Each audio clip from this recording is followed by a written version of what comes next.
အားလုံးပဲမင်္ဂလာပါကျွန်တော်ဒီနေ့ကတော့ AZ lesson တစ်ခုအနေနဲ့ပေါ့နော်ကျွန်တော်ဘာကိုရှင်းပြခြင်းလဲဆိုလို့ရှိရင်ဒီ sale ပေါ့နော်ဒီ sale fee ထဲမှာရောက်နေတဲ့သူတွေပေါ့နော်ကိုကဒီအယောင်းသမားတစ်ယောက်ဖြစ်တယ်ဆိုရင်ဒီ AZ မှာဘယ် function တွေကိုသုံးပြီးတော့ data တွေကို analyzing လုပ်မလဲဆိုတဲ့သင်ခန်းစာကိုကျွန်တော်ငယ်ရှင်းပြမှာဖြစ်ပါတယ်အဲ့တော့ sales ကို analyze လုပ်တဲ့နေရာမှာနီးလန်းနေတော့အများကြီးရှိတာပေါ့နော် AZ ကတော့သူ့ရဲ့ပင်ကိုတဘာဝကိုကဇာစင်းရဲဇာလုပ်တဲ့ software ဖြစ်တာကိုဆိုတဲ့အခါမှာကျွန်တော်တို့ကတီးတန်းတော့เนาะ sales အတွက်တို့ HR အတွက်တို့ accounting အတွက်တို့အဲ့လိုတော့တီးတန်းတော့ AZ ရှိတာတော့မဟုတ်ဘူးဒါပေမဲ့ AZ မှာပါတဲ့ function တွေအားလုံးဟာမသက်ဆိုင်ရာနဲ့ပဲအသီးသီးမှာအသုံးပြုလို့ရအောင် develop ဖြစ်လာတာဖြစ်တယ်ပေါ့နော်အဲ့တော့ဒီနေ့ကျွန်တော်ကတော့အဲ့ဒါဒီကျွန်တော်ရဲ့ဒီ AZ Spring မှာလည်းမသိဘူးသေးတဲ့ဒီ sales data နဲ့ပတ်သက်တဲ့ဟာကို analyze လုပ်တဲ့သင်ခန်းစာကိုရှင်းပြပါမယ်အဲ့တော့ method တွေကတော့အများကြီးပဲဒီ lesson 1မှာတော့ကျွန်တော်က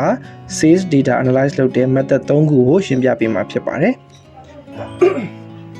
အဲ့တော့ပထမဦးဆုံး method ကတော့ကျွန်တော်တို့အရင်ကလွယ်ကူတဲ့ conditional formatting သုံးပြီးတော့လှုပ်ဆောင်သွားမှာဖြစ်ပါတယ်အဲ့တော့အရင်ဆုံးတော့ကျွန်တော်မှာဒီ sales data လေးရှိရပါတော့အဲ့တော့2022ခုနှစ်အတွက်salesman ဘယ်နှယောက်ရှိမလဲဆိုရင်10ယောက်ရှိမယ်အဲ့10ယောက်ကနော်6လပိုင်းအထိသူတို့ရောင်းထားတဲ့ပစ္စည်းအရေးအတွက်ကလေးတွေရှိတယ်ပေါ့ဒါက example data တွေဖြစ်ပါတယ်အဲ့တော့ January လမှာ Mary ဆိုတဲ့ salesman က80ရောင်းထားတယ်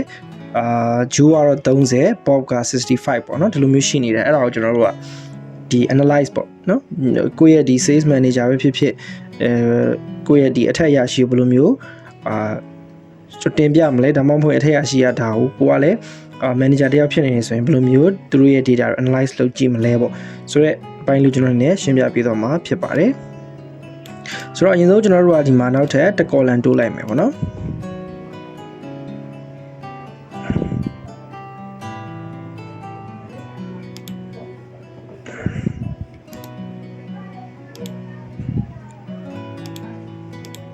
โอเคအဲ့တော့ကျွန်တော်တကောလန်တိုးပြီးဆိုလို့ရှိရင်ဒီမှာကျွန်တော်တို့က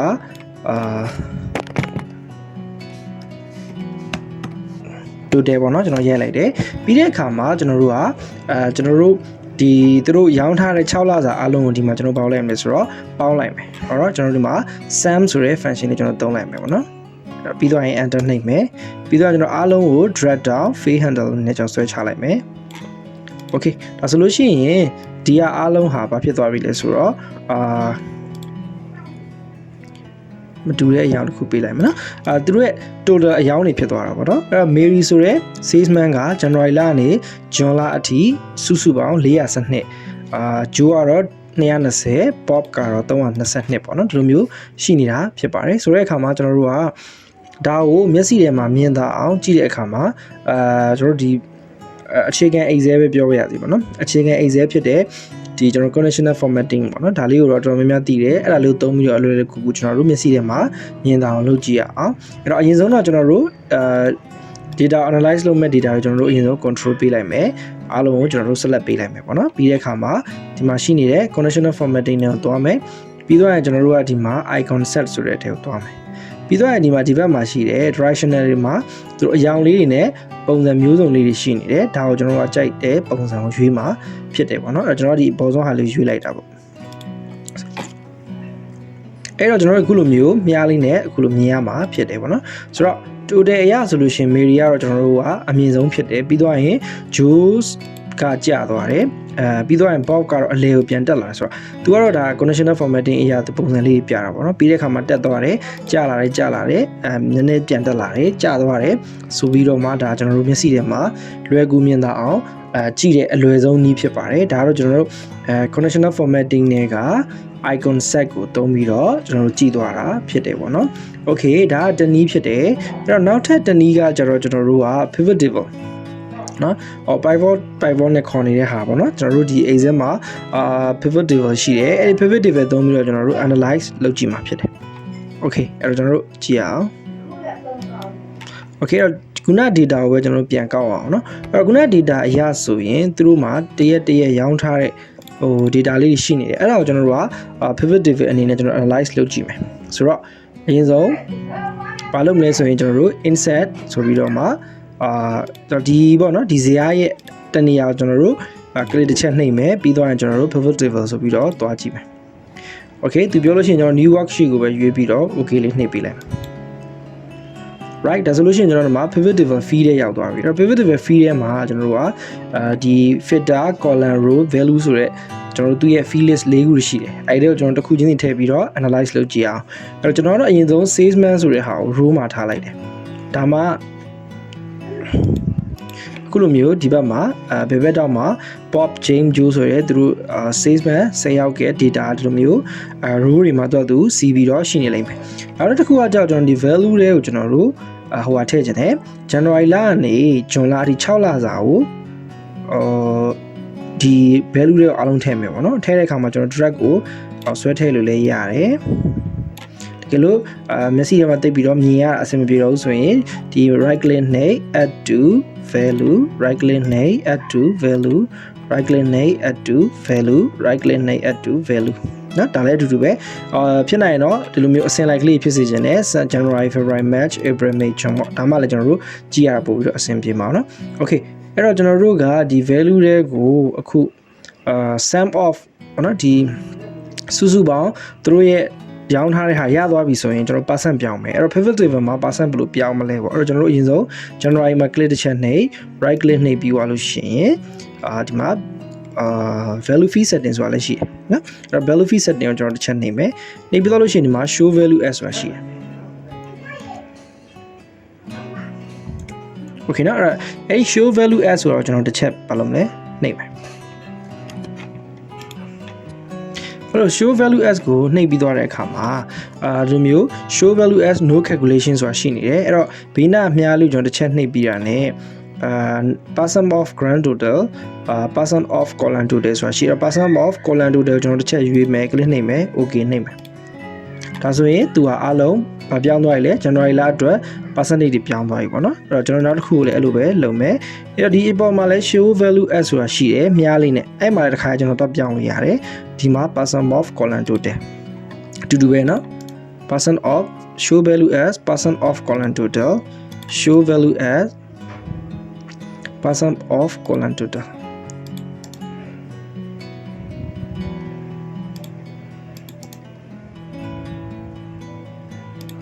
okay ဒါဆိုရင်ကျွန်တော်တို့ percent တွေအားလုံးပြောင်းပြီးသွားပြီဖြစ်တယ်အဲ့တော့ကျွန်တော်တို့ကခုနမူရင်း data ဖြစ်တယ်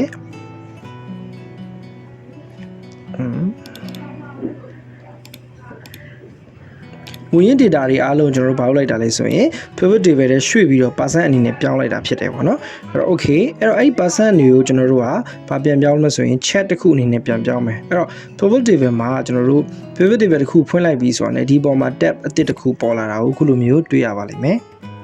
အဲ့တော့ pivot table analyze ရဲ့ဘေးနားမှာသူ design ဆိုရယ် tab နှစ်ခုပေါ်လာတာပေါ့နော်အဲ့တော့ pivot table analyze ကိုတစ်ချက် click နှိပ်ကြည့်လို့ရှိရင်ဒီလိုမျိုးစာလိုက်တွေ့လိမ့်မယ်အဲ့တော့ pivot chat တွေ့ရ recommended pivot table ဆိုတာရှိမယ်ဘေးနားမှာ field list button field header ဆိုတာရှိအဲ့တော့ကျွန်တော်ဒီ field list ကိုခဏလေး click တစ်ချက်နှိပ်ပြီးဖြောက်ထားလိုက်မယ်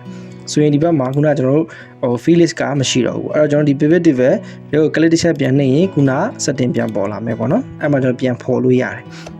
okay လောလောဆယ်ကျွန်တော်တို့ကဘာလုပ်မလဲဆိုရင်သူ့ကို chat အနေနဲ့ချိတ်ဆက်လိုက်မယ်အဲ့တော့ private chat ကိုဒီမှာကျွန်တော် click နှိပ်လိုက်မယ်ဆိုရင်ဒီ data အရာသူ private chat တစ်ခုကိုကျွန်တော်တို့ပြလိုက်မယ်အဲ့တော့ column ဖြစ်ဖြစ် line ဖြစ်ဖြစ်ပိုင်းဖြစ်ဖြစ်စသဖြင့်ပေါ့ကျွန်တော်တို့တော့ column ကိုပဲရွေးလိုက်မယ်ပြီးတော့ရင် okay နှိပ်ပေးလိုက်မယ်ဆိုရင်ဒီလိုမျိုး chat တစ်ခုပေါ်လာတာကိုခုလိုတွေ့ရမှာဖြစ်တယ်ဆိုတော့ဒီမှာကြည့်လိုက်လို့ရှိရင် bof ခါသူ့ရဲ့ဒီ6လစာရောင်းအားကိုဒီမှာအယောင်လေးနဲ့သတ်မှတ်ထားတယ်အခုကနည်းနည်းလေးဒါကွယ်နေလို့ပေါ့နော်သေးနေလို့ကျွန်တော်နည်းနည်းချဲလို့ရှိရင်ပို့ပြီးတော့မြင်ရမယ်အဲ့တော့ bof အနေနဲ့သူရောင်းထားတဲ့6လမှာဒီ Lemoyal တန်းဟာအမြင့်ဆုံးဖြစ်နေတယ်အဲ့ Lemoyal တန်းဟာဒီမှာ sum of January ဖြစ်တယ်sorry June လဖြစ်တော့ June လမှာသူကရောင်းအားအကောင်းဆုံးပေါ့နော် bof အနေနဲ့James ကကြတော့ဒီနှစ်ခုရှိနေတယ်အဲ့ဒါက January လနဲ့အပြန်အနှုတ်ဖြစ်တဲ့ May လဖြစ်တယ်အဲ့ဒါကြောင့်မလို့ကျွန်တော်တို့ကဒီနှစ်ခုကိုပြန်ပြီးတော့ချိန်ပြီးတော့ကျွန်တော်ကြည့်လို့ရတာပေါ့နော်ဆိုတော့ okay ဒါကတော့ကျွန်တော်တို့ကဒီ pivot table သုံးပြီးတော့ data ကို analyze လုပ်တဲ့ပုံစံဖြစ်တာပေါ့နော်ဒါဆိုရင်ဒီ method နှစ်ခုကိုအားလုံးနားလည်မယ်လို့ကျွန်တော်ထင်ပါတယ် okay အဲ့တော့နောက်ထပ်တစ်ခုကိုကျွန်တော်တို့တွားကြည့်အောင် method 3ကကြတော့ကျွန်တော်တို့ကpivot table နဲ့နောက်ထပ် slicer တစ်ခုနဲ့ပေါ့နော်ကျွန်တော်တို့သုံးပြီးတော့ရှင်းပြပါမယ် Okay အဲ့ဒီတစ်ခေါက်ကကြတော့ကျွန်တော်ခုနပထမဆုံး data ကိုပဲပြန်သုံးခြင်းနဲ့ total ကျွန်တော်ပြန်ပြီးတော့ဖြတ်လိုက်မယ် Okay နော်အဲ့သူတို့ရဲ့ data မှာကျွန်တော် January ကနေ June လထိ6လသာရှိတယ်အဲ့ဒါကိုအရင်ဆုံးကျွန်တော်တို့ဘာလုပ်လိုက်မလဲဆိုရင် control D ဒါမှမဟုတ် insert ဆိုပြီးတော့ကျွန်တော် table ကိုကျွန်တော်တစ်ချက်နှိပ်လိုက်မယ်ပြီးတော့ကျွန်တော် okay ဒါဆိုလို့ရှိရင်ဒီ salesman ကနေဒီJune လအထိပေါ့နော်6လစာအားလုံးကို table တစ်ခုအနေနဲ့ကျွန်တော်တည်ဆောက်လိုက်မယ်Okay တော့ table တည်ဆောက်ပြီးပြီဆိုတာနဲ့ automatic သူက table 2လေးတစ်ခုပေါ်လာမယ် table design ဆိုတဲ့ tab လေးတစ်ခုလည်းပေါ်လာမယ်ပေါ့နော် right okay အဲ့တော့ကျွန်တော်တို့ကဒီမှာ table design တော့ကိုကြိုက်တဲ့ style လေးတွေလည်းထပ်ပြီးပြောင်းလို့ရသေးတယ်ပေါ့နော်ဒါတော့ကိုကြိုက်တဲ့ပုံစံပြောင်းပေါ့နော်ကျွန်တော် okay အဲ့တော့ဆက်ပြီးတော့ကျွန်တော်ကဘာဆက်လုပ်မလဲဆိုလို့ရှိရင်ဒီအပေါ်ဟာလေးကိုကျွန်တော်စလုံးအမဲပြောင်းလိုက်မယ်နော်စလုံးမဲပြောင်းလိုက်မယ်နော်ပြီးသွားပြီဆိုလို့ရှိရင်ကျွန်တော်ကသူ့ကို slicer နဲ့ချိန်မယ်အရင်ဆုံး slicer ဆိုတာကဘယ်ထဲမှာရှိသလဲဆိုလို့ရှိရင်ဒီ insert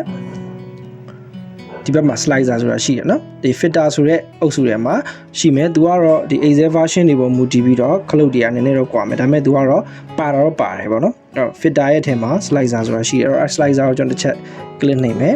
ဆိုရင်ဒီလိုမျိုး insert slicer ဆိုပြီးတော့မှဒီလိုတစ်ခုပေါ်လာတာကိုတွေ့ရလိမ့်မယ်အဲ့တော့ကျွန်တော်တို့စပြီးတော့ salesman ဆိုတာကျွန်တော်တစ်ချက်နှိပ်ကြည့်မယ်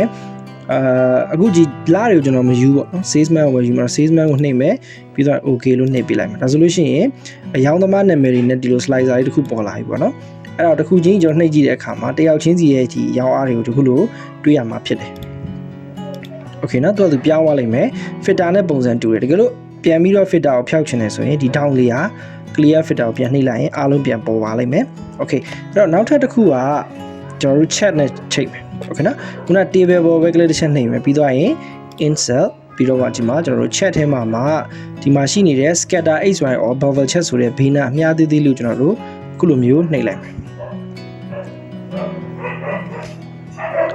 နှိပ်လိုက်တဲ့အခါမှာဒီလိုမျိုးပေါ်လာပါလိမ့်မယ်အဲ့တော့ကျွန်တော်တို့ဒီမှာ stock တဲ့နေရာက bubble ဒီ chat ကလေးကိုကျွန်တော်အနေနဲ့ရွေးလိုက်ပါမယ်ဆိုရင်ဒီလိုပုံစံဖြစ်သွားတာပေါ့ okay နော်ဒါကတော့salesman 10ယောက်စာလုံးဖြစ်နေတဲ့အတွက်ရှုပ်နေတာဖြစ်တယ်အဲ့တော့ကျွန်တော်တယောက်ချင်းစီကိုနှိပ်ကြည့်အောင်အဲ့တော့ both ကိုအရင်ဆုံးနှိပ်ကြည့်ရအောင်နှိပ်လိုက်တဲ့အခါမှာ data တွေကအခုလိုမျိုးအတန်းလိုက်ကြီးဖြစ်နေပြီးတော့ကျွန်တော်ကြည့်လို့မရဖြစ်နေတယ်အဲ့တော့ကျွန်တော် clear ပြန်လုပ်မယ်ဒီ cloud ကလေးပြန်နှိပ်တာပေါ့နော်ဒါဆိုလို့ဒီပုံစံမျိုးအဲ့တော့ကျွန်တော် chat ပေါ်မှာ click တစ်ချက်ပြန်နှိပ်မယ်နှိပ်ပြီးသွားလို့ရှိရင်ဒီမှာခုန chat 2ရဲ့အောက်မှာ chat design and format ဆိုတာလေးခုလိုပေါ်လာတာကိုတွေ့ရလိမ့်မယ်အဲ့တော့အဲ့ chat design and format ထဲမှာဒီ chat design ကိုကျွန်တော်ရွေးမယ်ရွေးပြီးတဲ့အခါမှာ switch row column ဆိုတဲ့ဒီခလုတ်ကိုကျွန်တော်တို့ရွေးမှာဖြစ်ပါတယ်တစ်ချက်နှိပ်လိုက်မယ်ပြီးတော့ကျွန်တော်တို့တယောက်ချင်းစီပြန်နှိပ်ကြည့်ရအောင်အဲ့တော့ both ကိုအရင်နှိပ်လိုက်မယ်နော်အဲ့ခါမှာကျွန်တော်တို့ပို့ပြီးတော့ကြည့်ရတာလွယ်သွားလိမ့်မယ်အဲ့တော့both ကိုကြည့်လိုက်မယ်ဆိုရင်သူကတောက်လျှောက်ရောင်းအားကကျသွားတယ်နည်းနည်းပြန်တက်တယ်နောက်ဆုံးမှာသူပြန်တက်သွားတယ်ပေါ့ James လိုပဲရောင်းအားကတက်ရနေကျလာတယ်နည်းနည်းပြန်တက်တယ်နောက်ဆုံးမှာသူကျသွားတယ်ပေါ့နော်ဒါတော့ကျွန်တော် scatter နဲ့အဲ့တော့ကျွန်တော်နေရာလေးလည်းနည်းနည်းချင်းသူ့ကိုရွှေ့ပေးမယ်ဒီအောက်လေးမှာကျွန်တော်ထားမယ်ပြီးသွားရင်ဒီ filter ပေါ့နော် slicer ကိုတော့ကျွန်တော်ဒီဘက်ဘေးမှာကျွန်တော်ကတ်ပြီးတော့ထားလိုက်မယ်okay အဲ့တော့ဒီ chat ရဲ့ background ကိုလည်းကျွန်တော်တို့က chat ကိုတစ်ချက် click နှိပ်ပြီးတော့design လေးတွေပြောင်းလို့ရတာရှိတယ်အဲ့တော့ right click နှိပ်မယ် right click နှိပ်ပြီးကျွန်တော်ဒီမှာformat chat area ကိုနှိပ်မယ်နှိပ်ပြီးသွားလို့ရှိရင်ဒီမှာ fill border စသဖြင့် gradient face ဆိုလို့ရှိရင်တော့ကျွန်တော်တို့အရောင်လေးတွေပို့ပြီးတော့လှသွားတာပေါ့နော်အဲ့ကျွန်တော်တယောက်ချင်းစီကိုလည်းအခုလိုမျိုးခလုတ်နှိပ်ပြီးတော့သူတို့ရဲ့ရောင်အားတွေတက်သွားသလားကျသွားလားဆိုတော့အခုလိုမျိုးကြည့်လို့ရမှာဖြစ်တယ်ဆိုတော့ဒါကတော့ကျွန်တော်တို့တတိယနည်းလမ်းပေါ့နော်sales data တွေကိုကျွန်တော်တို့ဗာနဲ့ပြောင်းလာလဲဆိုတော့ဒီကျွန်တော် table ရဲ့နံပါတ်1ပေါ့နော် table သုံးမယ်ပြီးတော့ရင် slicer သုံးမယ်ပြီးတော့ကျွန်တော်တို့ chat သုံးမယ်ပေါ့ chat ကိုမှကျွန်တော်တို့ကဒီဘယ် chat ကိုသုံးပါလဲဆိုလို့ရှိရင် scatter chat ပေါ့နော် scatter chat ကိုမှကျွန်တော်တို့သူ့မှာ scatter with straight line ပါတဲ့ chat ကိုကျွန်တော်တို့သုံးသွားတာဖြစ်တယ်ပေါ့နော် okay အဲ့တော့ကျွန်တော်ဒီနေ့ရှင်းပြခဲ့တဲ့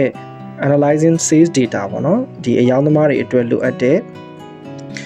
Excel သင်ခန်းစာကိုအားလုံးပဲနားလည်ပြီလို့ကျွန်တော်ထင်ပါတယ်အဲ့တော့နောက်ထပ်သင်ခန်းစာတွေမှာပြန်လည်ပြီးတော့ဆုံတွေ့ပါမယ်အားလုံးကိုကျေးဇူးများတင်ပါတယ်ခင်ဗျာ